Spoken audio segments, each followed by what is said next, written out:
al director general de rescate de espacios públicos de la SEDATU, maestro Silvio Lagos Galindo.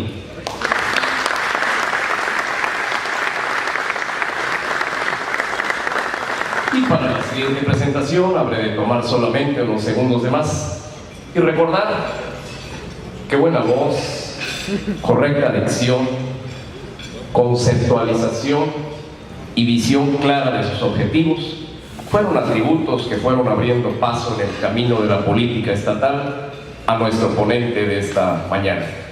Es licenciado en Derecho por la Universidad Autónoma de Yucatán, con diplomados en Relaciones Industriales por el ITESE y en Derecho Parlamentario por la Fundación Cambio 21. Recordamos todos, porque lo conocemos, que ha sido 2 veces diputado local del Congreso del Estado, en la legislatura 53ª y de nueva cuenta en la 57ª. Diputado federal en la 53ª legislatura del año 2000 al 2003 y en la 56ª legislatura de 2009 a 2012. Recuerdo bien, tuve la oportunidad de trabajar con él cuando fue oficial mayor del gobierno de Yucatán, posteriormente administrador jurídico del SAT y representante del gobierno del Estado en la Ciudad de México. Dirigente del partido, miembro de la Comisión Política Permanente del Consejo Nacional del PRI, presidente del Comité Directivo Estatal y presidente del Instituto de Capacitación y Desarrollo Político. Además de ello, es coautor del libro Mérida, 3 razones distintas, y en el año 2008 ocupó la vicepresidencia de la Fundación Yucatán en tus manos. En el primer año de la legislatura de la Cámara de Diputados, fungió como vicecoordinador parlamentario de la fracción del PRI, secretario de la Comisión Jurisdiccional e integrante de las comisiones de Ciencia y Tecnología, especial para analizar el presupuesto de gastos fiscales y de vigilancia de la Auditoría Superior de la Federación. Del 5 de septiembre de 2010 al 1 de septiembre de 2011, presidió la mesa directiva de la Cámara de Diputados y ha fungido como presidente del Grupo de Amistad México-Croacia. Actividades se compaginó con trabajos en la 61ª legislatura. Ha sido integrante de la Comisión de Hacienda y Crédito Público, de la Comisión de Puntos Constitucionales y también integrante de la Comisión de Régimen, Reglamentos y Prácticas Parlamentarias. Desde el 1 de diciembre de 2012 fue nombrado secretario de Desarrollo Agrario, Territorial y Urbano en el gobierno del presidente Enrique Peña Nieto. En términos aeronáuticos, señor secretario, diríamos que está sobrevendido el vuelo. Eso quiere decir que usted tiene muchos amigos en Yucatán. Bien, pues sin más, le escuchamos. Licenciado Jorge Carlos Ramírez Bari.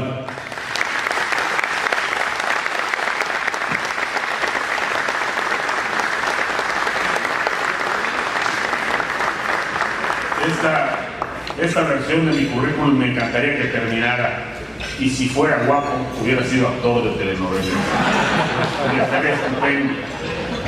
Pero desafortunadamente esta es la versión light, porque la otra tendría que decir: en 1999 trajeron a las conejitas de Playboy con Sergio Roche, Edgar Conde, etcétera, etcétera.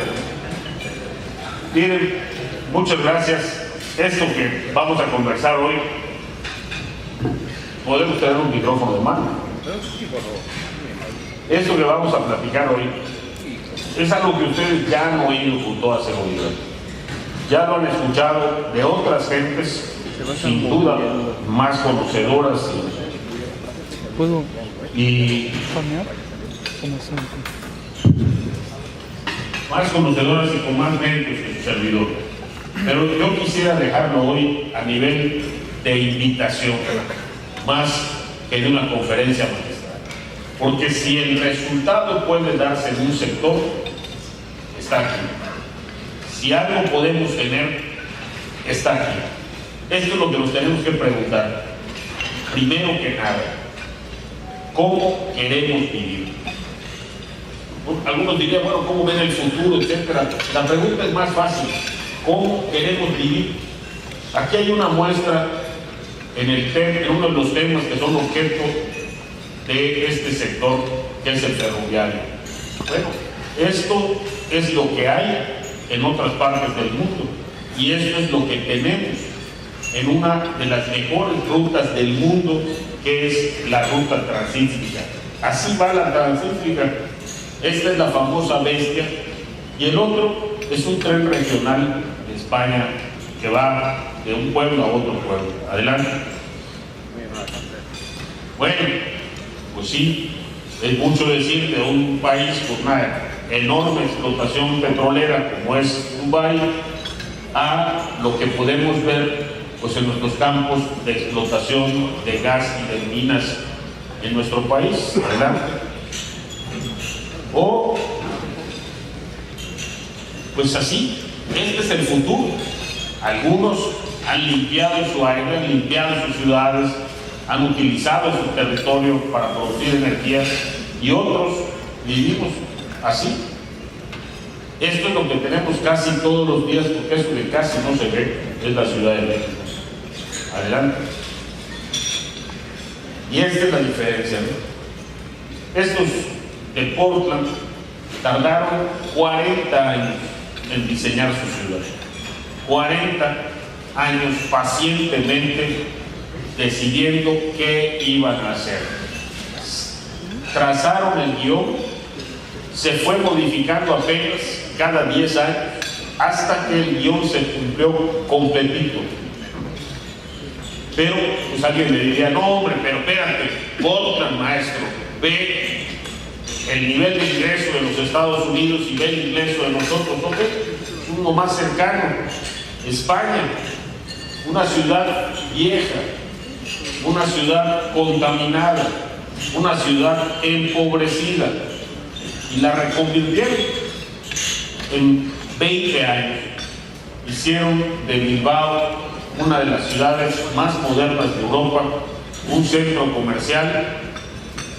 Pero pues, si a alguno le parece demasiado lejano, miren, acabamos de experimentar esto. Esto era La Pintada y esto es ahora La Pintada.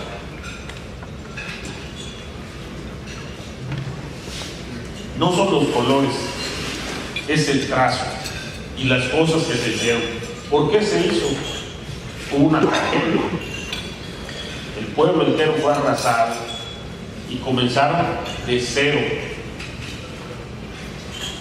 Esto a causa de una tragedia.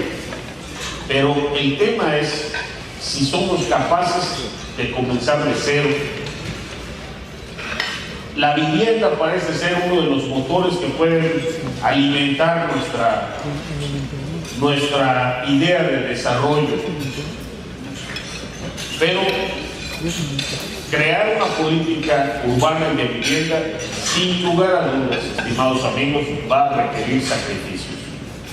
Habrá cosas que quitar, habrá cosas que cambiar por completo de como las conocemos, y habrá necesidad de crear cosas nuevas, volver a usar políticas que ya habíamos descartado o que ya estábamos eliminando. Por ejemplo, lo que ha pasado con nuestros centros históricos y con nuestros barrios tradicionales que se han ido quedando vacíos. En fin, la política urbana, de la política urbana y de vivienda depende muchísimo qué va a pasar con el resto del país.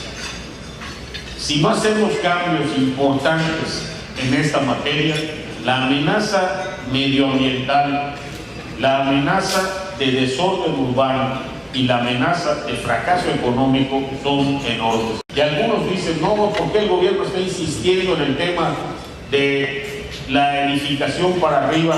Uno de los temas es este: 150,000 hectáreas para ocupar el espacio de vivienda que necesitábamos para los trabajadores que se iban incorporando a la economía.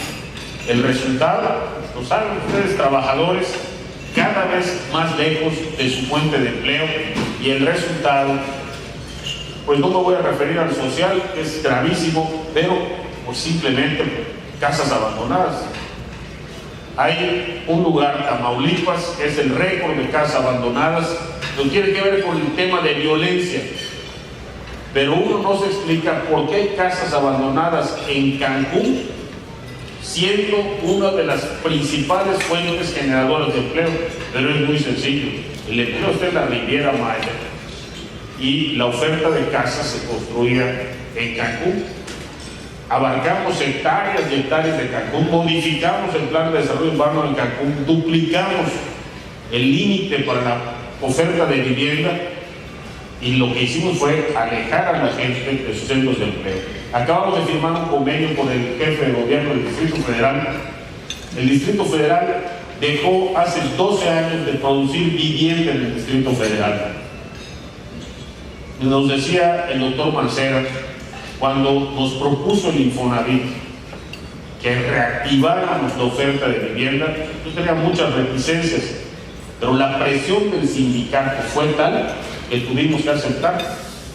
¿Cuántos créditos de Infonavit tuvimos? Eduardo Torres de Infonavit, está con nosotros, uno de los principales expertos de vivienda del país, y Felipe Rojas, delegado de Infonavit, que sin duda tiene muchísimos años en esto y también es un experto. ¿Saben cuántos créditos dimos en el Infonavit en el Distrito Federal?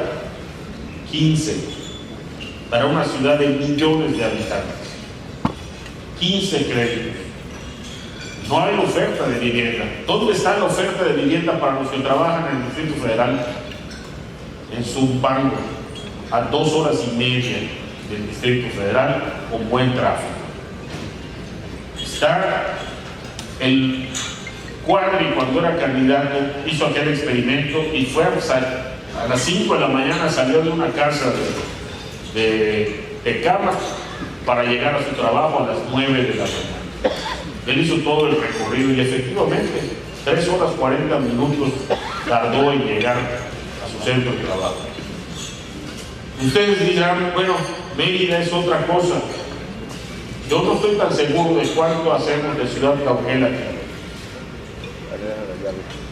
Ciudades mayores a 50,000 habitantes, existen 86,000 hectáreas de suelo intraurbano que no estamos utilizando.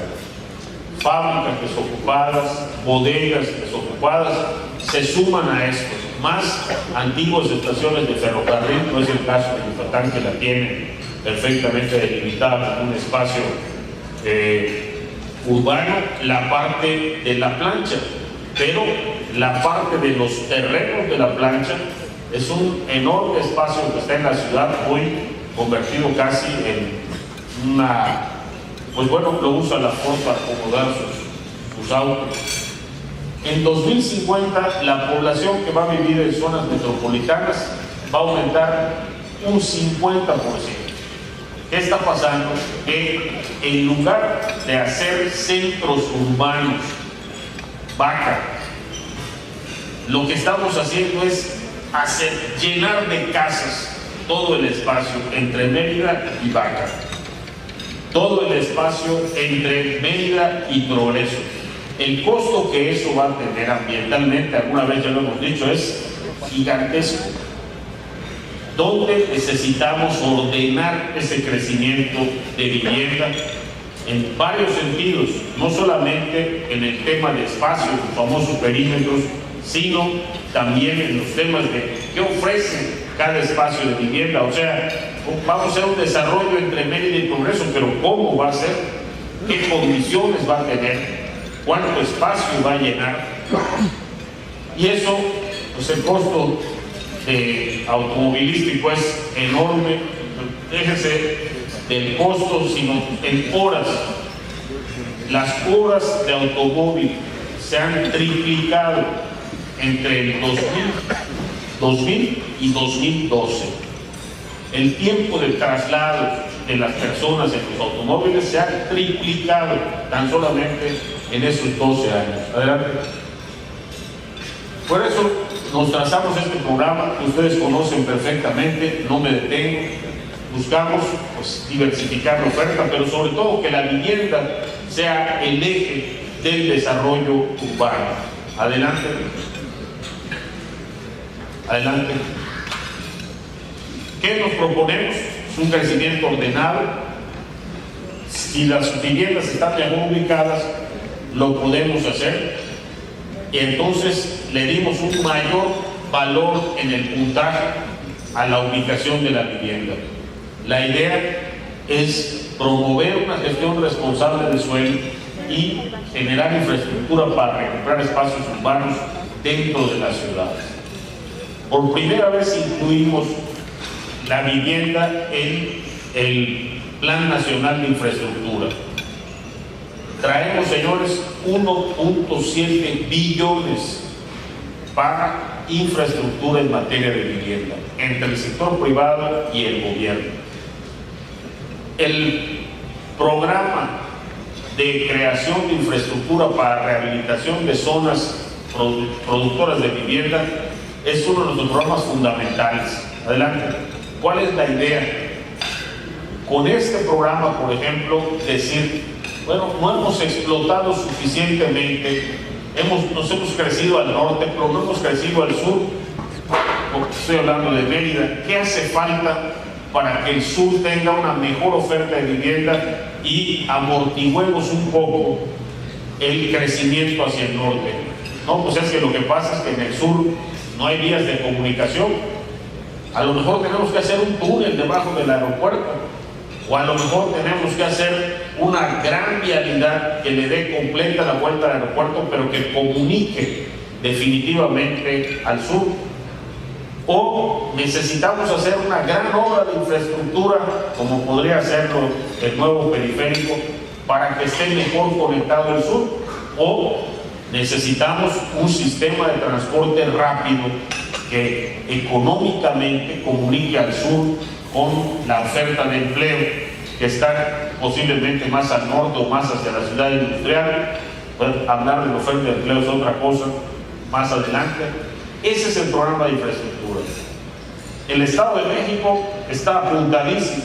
¿Por qué? Porque ya sabe que necesita un drenaje que conecte la zona de Zumpango con el canal principal, que hoy está prácticamente incompleto, y sabe que necesita que la Comisión Federal de Electricidad, que viene de Tizayuca, se pueda conectar con la zona de Zumpango y Tecama, que hoy son alimentadas con generadores eléctricos, la parte norte. Si esos servicios se dan, pero ¿cuál es el principal? Después de las revisiones que hemos hecho con la industria, el principal no es ni electricidad ni agua, el principal es completen el Mexibus, para que la gente pueda llegar más rápido a su trabajo, con un sistema de transporte rápido, exclusivo para la zona prácticamente, que no nos obligue a hacer transportes frecuentes, y entonces con eso la gente va nuevamente a poblar la zona de Zumpango y Tecama. Eso es lo que busca este plan. Los estados, sobre todo las cámaras de desarrolladores de vivienda, las cámaras de la industria de la construcción, son los que deben ofertar estas propuestas de grandes proyectos, de macroproyectos de infraestructura. Estamos trabajando en el tema de vivienda digna, y aquí la verdad, de reconocimiento al sector, cada vez la oferta es mejor. No necesariamente ha subido de precio, pero en cambio sí la oferta es mejor. Las ecotecnologías están presentes ya en todas las casas, el respeto a las normas para que la ventilación sea la correcta, etcétera. Esto sin duda está ocurriendo ya. Hay una diversificación de vivienda, esto es lo que buscamos. ¿Por qué? Porque necesitamos nuevos productos que respondan a una realidad. ¿Qué estamos viendo en el Infonavit ahora? La oferta para 2 salarios mínimos para abajo se está reduciendo cada vez más, porque la demanda se ha reducido. No hay apetito por las casas de 230,000 pesos. En cambio, el mercado de 500,000 pesos, 600,000 pesos para arriba, está haciendo una presión enorme. El Infonavit ha podido subir hasta ahí su tasa de crédito, su tasa de préstamo, su límite de préstamo, pero la verdad, nosotros estamos trabajando con la Secretaría de Hacienda para que lo suba a 1,000,000 de pesos. Hoy un trabajador del Infonavit suma su sueldo al de su esposa y no aspira a comprar una casa de 230,000 pesos. Quiere comprar una casa de 700,000 pesos, quiere comprar una casa donde piense quedarse y paga la ubicación y, por supuesto, pues el resto de las cosas que le dan valor a una vivienda. Adelante, la compra de vivienda usada también está al alza. Y esto es lo que implica una gran coordinación, y la creación del Instituto Nacional del Suelo va a ser la prueba de esa coordinación, porque lo que buscamos es hacer una oferta de suelo a partir de la mejor ubicación. Voy a poner un ejemplo concreto. El gobierno de Querétaro litigaba con el gobierno federal un predio de aproximadamente 100 hectáreas, que es una de las mejores ubicaciones de Querétaro. Entonces, obviamente, el apetito era, pues, para vivienda de cierto nivel. Hoy vamos a participar en un fideicomiso, gracias a esta determinación del gobierno de gestionar y administrar suelo, para que eso se convierta no en una oferta única para vivienda residencial, sino en una oferta múltiple de vivienda vertical, vivienda residencial, vivienda media e incluso vivienda de interés social. Y es una de las mejores zonas. Esta gestión de suelo nos permite hacer un proyecto en el que van a estar los desarrolladores privados, el gobierno estatal, el gobierno municipal y el gobierno federal, que es el dueño del terreno. Lo mismo nos ocurre en Durango, donde tenemos cerca de 170 hectáreas de la antigua estación del ferrocarril, prácticamente en el centro histórico de Durango. O lo mismo está ocurriendo en Quintana Roo, donde el gobierno tiene grandes reservas de tierra que pueden ponerse a disposición con proyectos bien elaborados donde participemos y alineemos los incentivos. Adelante. Pero todo esto, estimados amigos, adelante, es lo que nos llevaría a incrementar el Producto Interno Bruto, nos llevaría a incrementar nuestra calidad de vida. Vamos a suponer que lo hacemos en Mérida. La realidad nos está demostrando que ya no se libran batallas en solitario, son temas regionales. Y una de las ideas que existe desde hace mucho, se han hecho distintos esfuerzos de esto, es la idea de regionalizar distintas administraciones. En la administración del presidente Salinas se creó incluso una Dirección General de Desarrollo Regional, cuando Colosio era era secretario de Desarrollo Social, y se alojó ahí en la Secretaría de Desarrollo Social. Hoy el gobierno lo ve desde un punto de vista ni social, como en el caso de la administración del presidente Salinas, ni exclusivamente económico, como en el caso del Plan Puebla-Panamá en la administración del presidente Fox. Es un tema regional y es un tema que abarca absolutamente todo lo que tiene que ver con la vida de las personas y, por lo tanto, la acción del gobierno. Infraestructura, educación, generación de empleos. Ubiquemos de qué estamos hablando. Pues bueno, nuestra región es esta: Oaxaca, Chiapas, Tabasco, Guerrero, Veracruz, Puebla, Campeche, Yucatán y Quintana Roo. Por capricho. La pregunta es solamente capricho? No, esto es lo que nos ha dado en la geografía, pero un poco más adelante vamos a ver por qué parece capricho hablar al mismo tiempo de Yucatán y de Oaxaca, o hablar de Chiapas y de Yucatán, que compartimos incluso la misma etnia en muchas regiones, y sin embargo estamos completamente separados. Adelante. Estamos hablando nada más y nada menos que poquito más de la cuarta parte del territorio nacional en número de hectáreas. Eso es lo que vale la región sur-sureste en hectáreas. Aquí vive, sin embargo, casi la tercera parte de la población del país. Tiene una de las mayores reservas de agua del mundo. sin lugar a dudas. El 74% de la lluvia en México le cae a esta zona. Es una cifra brutal, porque podemos hablar del número de ríos, pero no hablamos de volúmenes de agua. Y los volúmenes de agua de la región sur-sureste son impresionantes. Es sin duda la mayor reserva de agua del país. Y aquí está el 70% de cuantas especies existan en el país. El 70% de todas las especies de fauna y flora del país está en esta región. Adelante. Pero ¿qué pasa? Hay 125 municipios calificados de ultrapobres. 123 están en la región sur-sureste. Uno de ellos, Tachiú.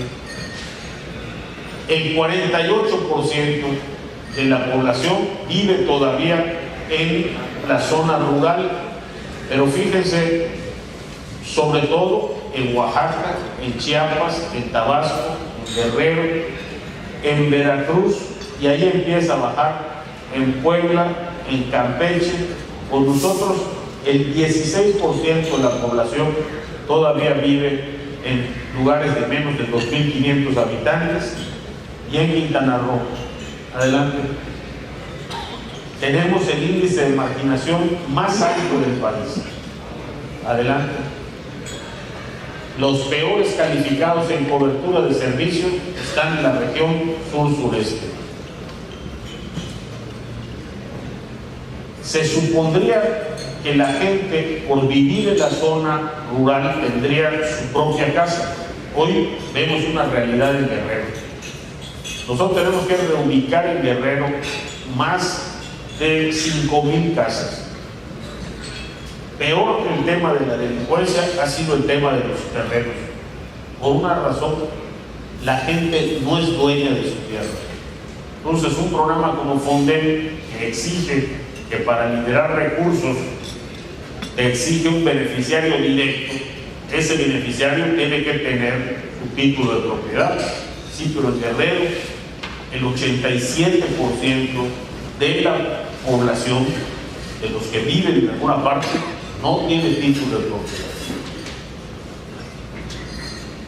El 85.3% es la demanda cubierta, adelante, pero entonces, si correspondiera esto a la población, deberíamos tener un rezago de 28%, sin casa, con todos los elementos que califica una casa, pero en realidad es de un 64%.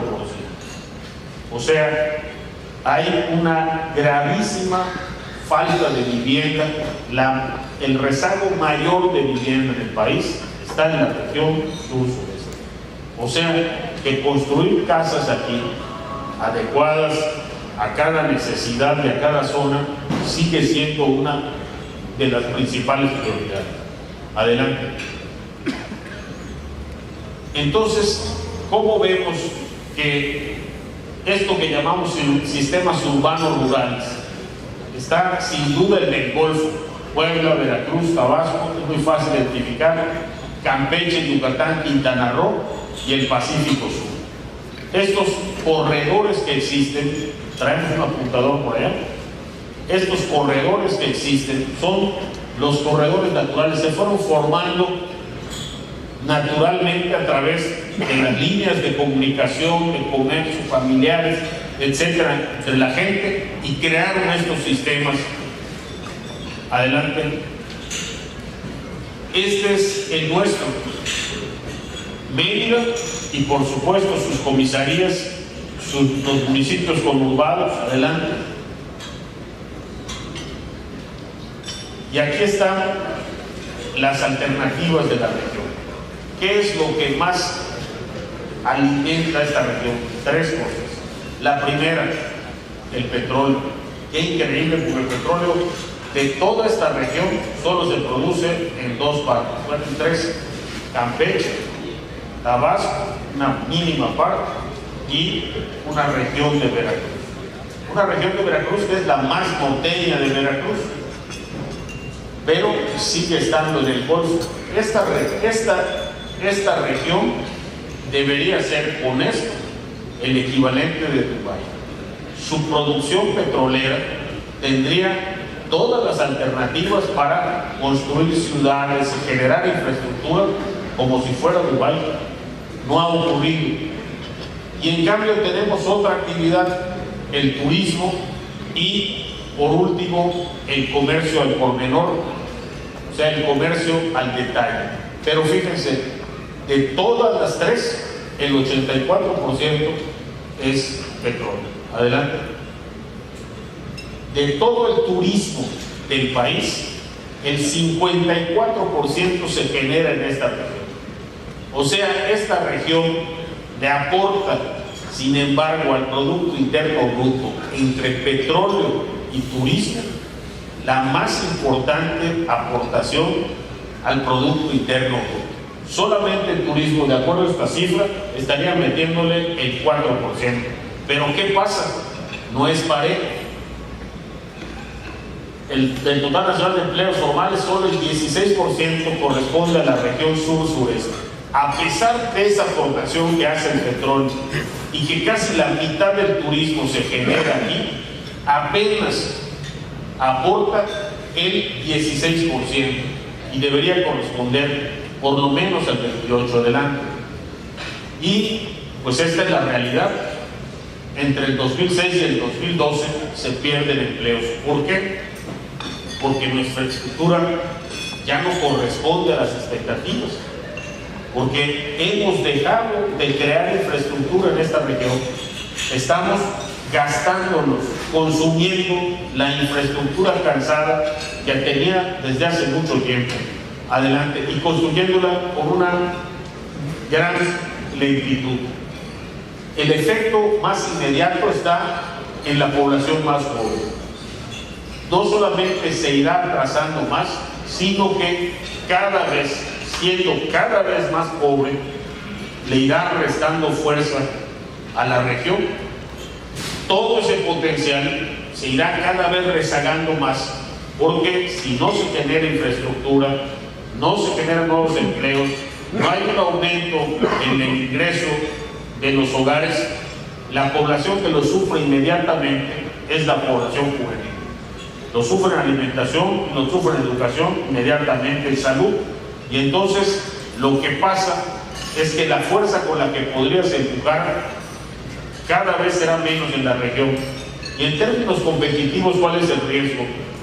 ¿Qué creen ustedes que pase con la reforma energética?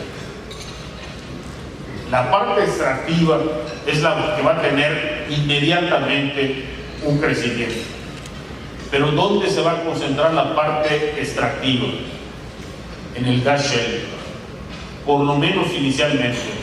Y la región sur-sureste no será productora de gas shale, con excepción de Veracruz, en la parte norte. Y entonces, este potencial puede tener un enorme riesgo si no empezamos a crear a los lados de la reforma energética los soportes para la reforma misma. ¿Cuáles son? Educación, infraestructura para el comercio de alto nivel y nuevos desarrollos, sobre todo urbanos, que puedan ser atractivos para el establecimiento de las grandes corporaciones. Adelante. Está muy claro, las regiones petroleras con la reforma mantendrán y aumentarán esta diferencia. La del turismo en Quintana Roo y las petroleras en la parte de Tabasco, Campeche. Adelante.